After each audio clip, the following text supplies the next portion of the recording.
1, 2, 3, 4. Reading, writing, analyzing texts. They're the skills that can bring you to the top.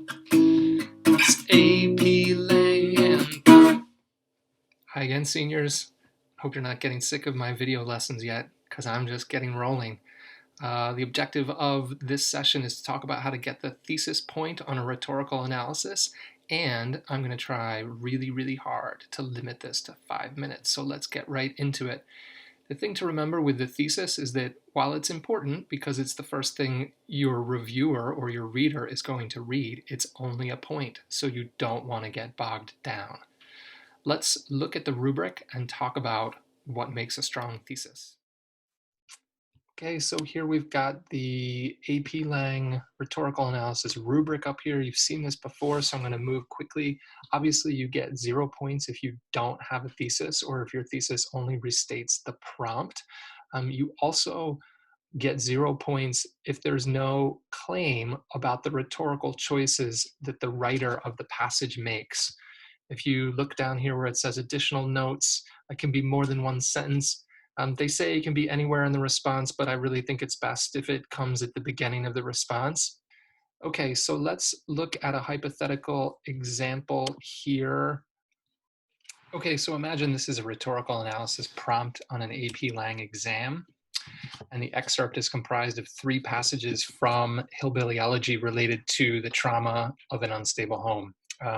If you did not watch the video posted on Tuesday, this would be a good chance to stop this one, go back and review that so you're familiar with the excerpts. But there are 3 that come from different parts of the book. The first one here talks about the chaos of growing up, living in the home with Vance's mom, who constantly had different boyfriends and father figures.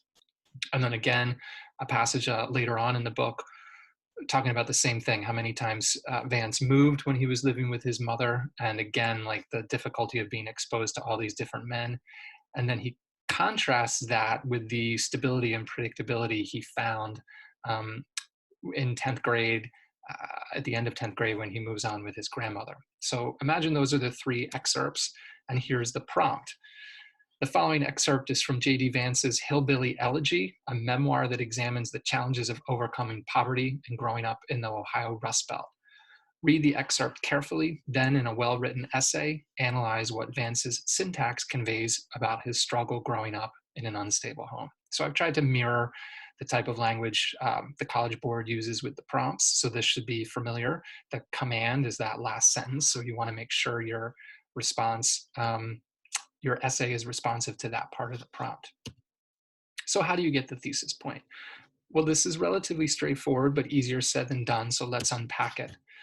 The first thing you want to do is don't forget to imagine that you're speaking to a lay reader who doesn't know anything about the book or the passage. So you want to orient the lay reader with some context. You might begin the intro like this. While later in life, J.D. Vance manages to write a best-selling memoir, Hillbilly Elegy recounts many challenges he had to overcome. In this excerpt, Vance describes the trauma of growing up in an unstable home. Boom, the reader's got some context, understands what the author here, the analyst, is getting at. And so now you're ready to shift gears into kind of the meat of the thesis, which is where you connect specific rhetorical strategies to specific aspects of the author's purpose or argument. So watch what I do here. Vance's sentence structure mirrors his environment. He uses disjointed sentences haphazardly patched together to emphasize the chaos of living with his mother, and simple, orderly sentences to describe the predictability of living with Mama. Vance attributes much of his success later in life to having found this stability. So we're really clear about the rhetorical strategies, the types of syntax. I'm not just saying Vance uses syntax. You can't write without using syntax. That's not specific enough. And I've connected the specific type of syntax to Vance's purpose. So there you go. If that's probably more than you'd get to on an AP exam that's timed right. I'm obviously doing this in the comfort of my own home. But this is what you want to shoot for. Here it is all together. I won't read it again. Hopefully, I've made my 5-minute mark and that this has been helpful. Good luck. Thanks for listening. Have a great afternoon.